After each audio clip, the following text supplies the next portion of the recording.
Se extendió la prórroga de la suspensión de porte de armas en Colombia. Sin embargo, existen permisos especiales y excepciones para casos específicos.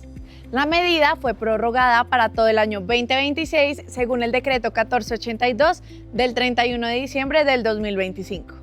Las excepciones podrán aplicar, entre otros, para personal activo de la fuerza pública y algunos miembros en retiro, congresistas, magistrados, jueces y fiscales, gobernadores y alcaldes, entidades del Estado y empresas de vigilancia autorizada, misiones diplomáticas acreditadas. Los permisos especiales nacionales serán expedidos por el DCCAE en la seccional 21.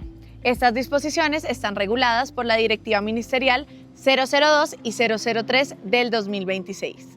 Los permisos especiales expedidos en el año 2025 estarán vigentes hasta el 27 de febrero del 2026. Para mayor información ingresa a www.controlarmas.mil.co.